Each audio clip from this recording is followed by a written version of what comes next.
Good morning students. आज हम लोग क्लास 10th के हिस्ट्री के first chapter the rise of nationalism in Europe के बारे में पढ़ेंगे। इस चैप्टर में मेनली आपको 6 टॉपिक्स को पढ़ना है। ठीक है, पूरा चैप्टर 6 टॉपिक्स में बटा हुआ है। फर्स्ट है the French revolution and the idea of nationalism, यानी कि फ्रेंच रेवोल्यूशन क्या था और उसके बाद जो नेशनलिज्म का आइडिया आया फ्रांस में वो कैसा था।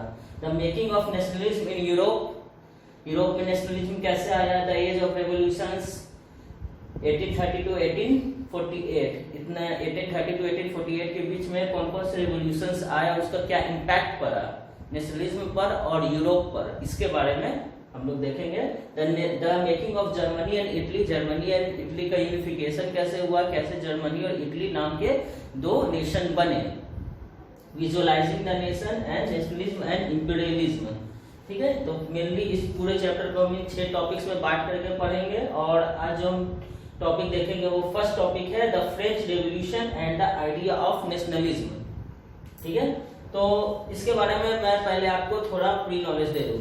ठीक है, तो आप लोगों ने क्लास 9 के फर्स्ट चैप्टर में द फ्रेंच रेवोल्यूशन पढ़ा है, तो उसमें आप लोगों ने देखा कि किस तरीके से पहले फ्रांस में मोनार्ची रूल था और उसके बाद से फिर लोगों ने वहां पर रेवोल्यूशन किया। वहां का जो सबसे मेन रेवोल्यूशन था वो 1789 का रेवोल्यूशन था।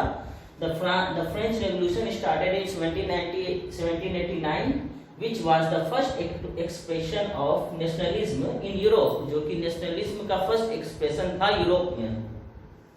French people demanded abolishment of monarchy and establishment of democracy। French people जो हैं वो मोनार्ची का एबोलिशमेंट, यानी कि वो चाहते थे कि मोनार्ची जो शासन है, जो राजा का शासन होता है, जिसमें कि राजा के पास सारी शक्तियां होती हैं, उसको हटा दिया जाए और वहां पर डेमोक्रेसी का जो शासन है या फिर डेमोक्रेसी जो है वो एस्टेब्लिश की जाए। ठीक है, जिसमें प्रजा का बात सुना जाता है डेमोक्रेसी में। उसके बाद फिर ऐसी कंडीशंस आ गई 1789 के बाद। तो ये जब हुआ तो उसके बाद कुछ चेंजेस भी हुए फ्रांस में, क्योंकि कोई ऐसा देश जहां पर मोनार्ची रूल है और उसके बाद फिर वहां पर रेवोल्यूशन किया जाता है आम लोगों के द्वारा और वहां पर डेमोक्रेसी आ जाती है, तो उसके बाद फिर वहां उस देश में कई सारे चेंजेस होते हैं। तो कौन कौन से चेंजेस हुए वही हम लोग पढ़ेंगे। Major changes during French revolution, तो ये मेजर चेंजेस में टोटल 8 पॉइंट्स है। ये एक्चुअली ये पूरा क्वेश्चन ही आता है आपके एग्जाम में कि फ्रेंच रेवोल्यूशन के बाद क्या क्या चेंजेस आए फ्रांस में, या फिर फ्रेंच रेवोल्यूशन ने कौन कौन से चेंजेस या फिर चेंजेस दिए यूरोप में। ठीक है, इस तरीके से पूरा एक क्वेश्चन ही आता है। तो इसमें आपको ये मेनली जो 8 पॉइंट्स है ये आपको लिखने होंगे। तो पहले हम ये इन 8 पॉइंट्स को देखते हैं। तो पहला पॉइंट जो है वो है ला पैट्री एंड ला सिटोयन। ला पैट्री एंड ला सिटोयन। ला पैट्री का मतलब होता है फादरलैंड और ला सिटोयन का मतलब होता है सिटीजन। तो ये भावना जो है ये उस समय के फ्रांस के लोगों में आई फ्रेंच रेवोल्यूशन के बाद। ठीक है, इसको फिर से समझिए। तो ला पैट्री का मतलब फादरलैंड और ला सिटोयन का मतलब होता है सिटीजन। तो उस समय के लोग ना तो एक राष्ट्र के रूप में आपस में जुड़े हुए थे और ना ही वे अपने आप को फ्रेंच मानते थे। लेकिन जब रेवोल्यूशन हुआ उसके बाद फिर लोग आपस में एकजुट हुए, पूरे फ्रांस को एकजुट किया गया धीरे धीरे करके। ठीक है, लोगों के बीच फिर क्या हुआ, नेशनलिज्म की भावना जागी। उन्होंने समझा कि अच्छा ये पूरा एक राष्ट्र है जो कि फ्रांस है और जो कि हमारा राष्ट्र है। ठीक है, और यहाँ के हम निवासी हैं। तो इस तरीके से लोगों के बीच में नेशनलिज्म की भावना पैदा हुई। सेकेंड है इंट्रोड्यूस न्यू फ्लैग। उसके बाद फिर लोगों को एकजुट करने के लिए सभी लोग एक संहिता को माने, एक फ्लैग के नीचे वे लोग सभी सैल्यूट करें, इसके लिए नया फ्लैग तैयार किया गया। नए फ्लैग, ट्राई कलर फ्लैग वहां पर अपनाया गया और सभी लोगों को उस फ्लैग को मानना था। Power transfer from monarch to common people. ठीक है, उसके बाद जब रेवोल्यूशन हुआ उसके बाद फिर फ्रांस में कॉमन पीपल को पावर ट्रांसफर किया गया, मोनार्ची शासन जो है वहां पर खत्म कर दिया गया। French become national language. पूरे देश में बहुत सारी लैंग्वेज बोली जाती थी। 1789 के रेवोल्यूशन से पहले बहुत सारे अलग अलग, क्योंकि छोटे छोटे प्रांत थे, डिस्ट्रिक्ट थे, जो आपस में इंडिपेंडेंट थे, तो अलग अलग तरह के लैंग्वेज बोले जाते थे। लेकिन उसके बाद जब पूरे फ्रांस को एकजुट किया गया तो वह पूरे देश का एक लैंग्वेज बनाया गया जो कि था French language. New national anthem new national anthem को अपनाया गया पूरे राष्ट्र में, ताकि वहाँ के पूरे जो देश के लोग हैं, फ्रांस जो जितने भी फ्रेंच पीपुल हैं, वे सभी अपने देश से प्यार कर सके, उसके प्रति प्यार की भावना पैदा हो। इसके लिए नया एंथम वहाँ पर अपनाया गया, national anthem. State general elected by common people, वहाँ के जो भी स्टेट जनरल थे पहले, या फिर जो बड़े अधिकारी थे, जो सरकारी अधिकारी थे, वे लोग पहले वहाँ के राजा के थ्रू चुने जाते थे। लेकिन उसके बाद इस चीज में परिवर्तन हुआ, जब डेमोक्रेसी आई तो अब जो स्टेट जनरल का जो इलेक्शन होता था वो कॉमन पीपल करते थे, वही लोग उनको चुनते थे, जैसा कि डेमोक्रेसी में होता है। और साथ ही साथ वहाँ का जो नेशनल असेंबली था उसको भी रीयूनाइट और रीनेम किया गया। ठीक है। Internal custom duties were abolished, देश के अंदर जितने भी अलग अलग तरह के जो टैक्सेस थे, या जिसको हम कर कह सकते हैं, उनको हटा दिया गया, और उसके जगह पर जो कर के जो टैक्स के जो रूल्स थे उसको सिंपल बनाया गया। Nationalism idea taken abroad by French army, nationalism का जो आइडिया था, जब पूरा फ्रांस एक पूरा राष्ट्र बन गया, उस देश के सभी लोग ये मानने लगे कि नहीं, ये पूरा एक देश है और हम सभी इसके निवासी हैं और हमें इसकी रक्षा करनी है, तो वहां पर एक नई सेना का गठन किया गया, आर्मी को एस्टेब्लिश किया गया। और ये जो नई आर्मी थी, ये अपना जो फ्रेंच नेशनलिज्म का जो भावना था, उनकी जो आइडियोलॉजी थी, ये आर्मी चाहती थी कि ये फ्रांस से बाहर बाकी यूरोप के भी जितने देश है वहां भी इसको स्प्रेड कर सके। इसके लिए फ्रेंच आर्मी ने क्या किया कि फ्रांस से बाहर कई देशों के साथ लड़ाइयाँ की, जंग की, और वहां पर अपने जो फ्रेंच रेवोल्यूशन या फिर फ्रेंच नेशनलिज्म की जो भावना थी उसको स्प्रेड करने का काम किया। ठीक है, तो ये टोटल 8 पॉइंट्स थे कि कौन कौन से मेजर चेंजेस हुए फ्रेंच रेवोल्यूशन के बाद। ठीक है,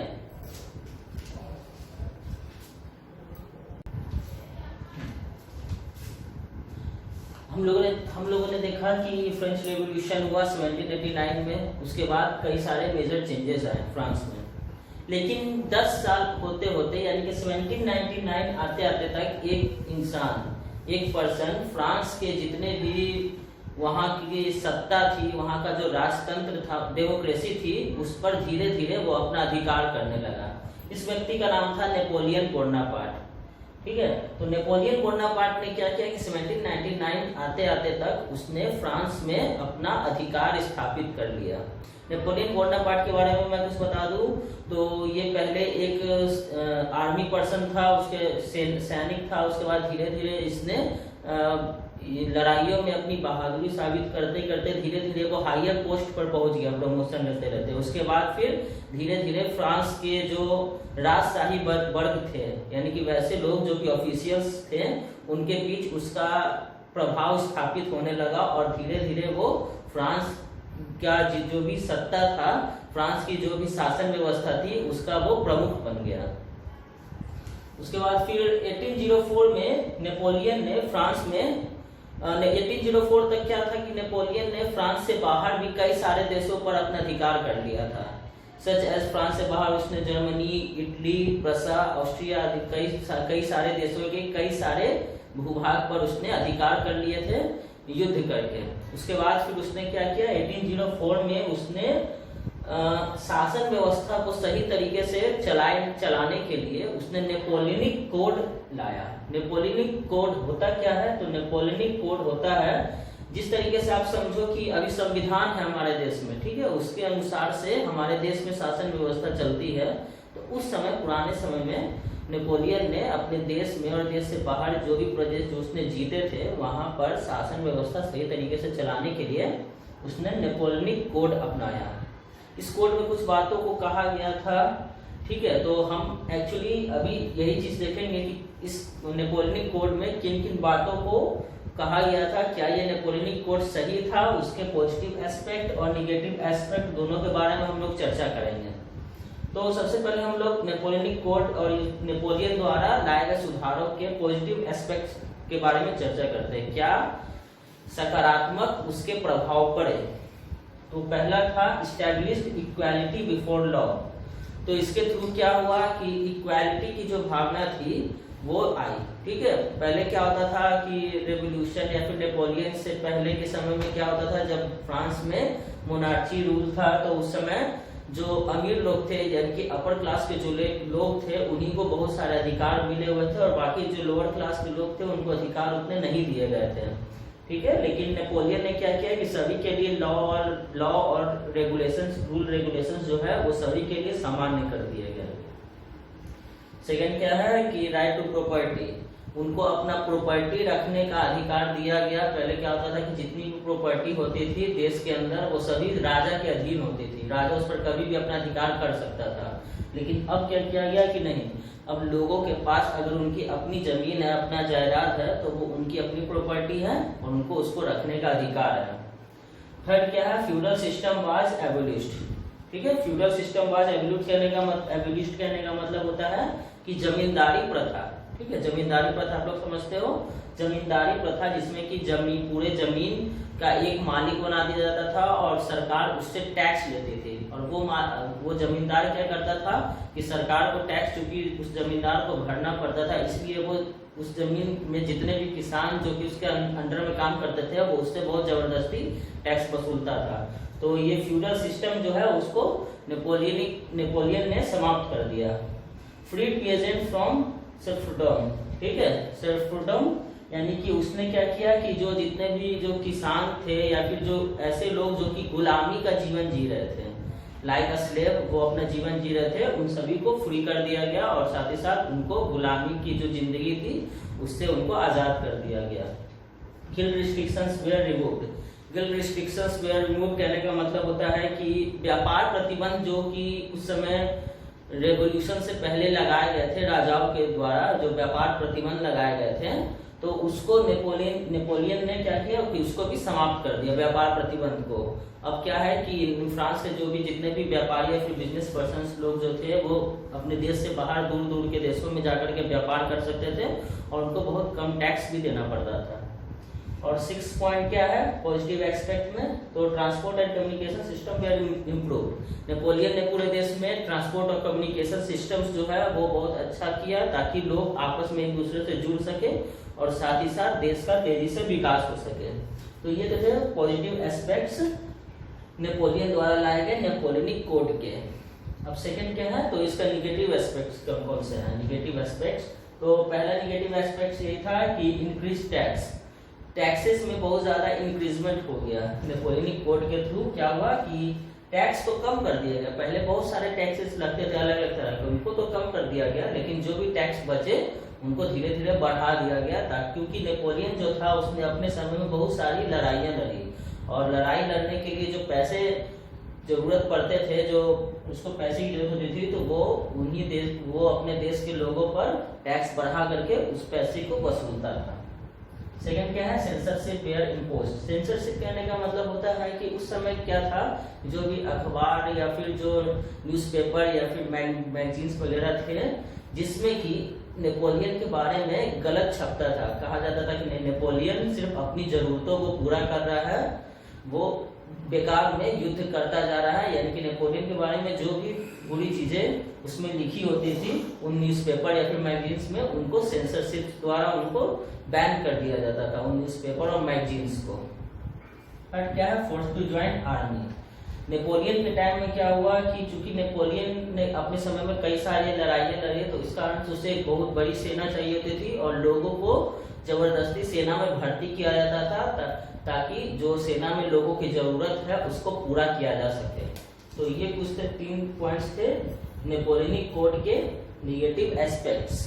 अब हम लोग बात करेंगे कि उसके बाद के समय में क्या हुआ। तो नेपोलियन धीरे धीरे सत्ता में आया, 1799 में वो फ्रांस की सत्ता में आया, धीरे धीरे उसने अपना प्रभाव बढ़ाया। 1804 आते आते वो फ्रांस का सम्राट बन गया था अच्छी तरह से। उसके बाद फिर धीरे धीरे बाद के समय में उसने और कई लड़ाइयाँ लड़ी, लेकिन धीरे धीरे वो कमजोर भी होता चला गया, क्योंकि जैसे जैसे वो यूरोप के देशों को जीता चला गया, यूरोप के देश भी आपस में संगठित होते चले गए, क्योंकि उनको ये भय हो गया था कि कोई एक ऐसा इंसान है जो कि जिसको अगर रोका ना गया तो वो एक समय आते आते पूरे यूरोप का कब्जे में कर लेगा। तो इस तरह से एक गुट बना, उस गुट का नाम था प्राग। प्राग कहने का मतलब प्रसिया, रसिया, प्रसा रसिया, ऑस्ट्रिया और ब्रिटेन, ये 4 देशों ने एक गुट बनाया और गुट बना करके यानी कि ट्रीटी बनाई और उस ट्रीटी के थ्रू उन्होंने क्या किया, उसने नेपोलियन के खिलाफ युद्ध लड़ा। और ये जो कई सारे युद्ध हुए उसमें जो सबसे निर्णायक युद्ध था वो था 1815 का बैटल ऑफ वाटरलू। ठीक है, 1815 का बैटल ऑफ वाटरलू सबसे निर्णायक युद्ध था। इस युद्ध में नेपोलियन बुरी तरह से हार गया और उसको बंदी बना लिया गया। बंदी बना करके उसको जेल में डाल दिया गया और नेपोलियन के साथ फिर कौन सी ट्रीटी हुई, तो नेपोलियन के साथ हुई treaty of Vienna. Treaty of Vienna Napoleon के साथ हुई और इस ट्रीटी ऑफ वियना के थ्रू नेपोलियन को राजगद्दी से हटा दिया गया और फ्रांस में बोर्बन डायनेस्टी फिर से लाया गया। फ्रांस में यानी कि इन देशों ने क्या किया कि नेपोलियन को तो हटा दिया, नेपोलियन जिसने कि वहां पर धीरे धीरे डेमोक्रेसी लाने का कोशिश किया था फ्रांस में, उसको हटा दिया गया और इन देशों ने क्या लाया, फिर से बोर्बन डायनेस्टी को लाया, यानी कि फिर से वहां पर मोनार्ची शासन को वहां पर बहाल किया गया। तो ये एक बुरी चीज हुई फ्रांस में। ठीक है, तो बोर्बन डायनेस्टी को फिर से फ्रांस में लागू किया गया। तो ये था आपको पहला चैप्टर, हिस्ट्री के फर्स्ट चैप्टर का फर्स्ट जो टॉपिक था the French revolution and the idea of nationalism, उसका पूरा एक व्यू। ठीक है, आई होप आपको ये पूरी चीज समझ में आई होगी। आगे अब इस चैप्टर में 5 टॉपिक्स और बचे हैं, तो आगे इस चैप्टर के और टॉपिक्स को हम अगले क्लासेस में देखेंगे। Okay, thank you.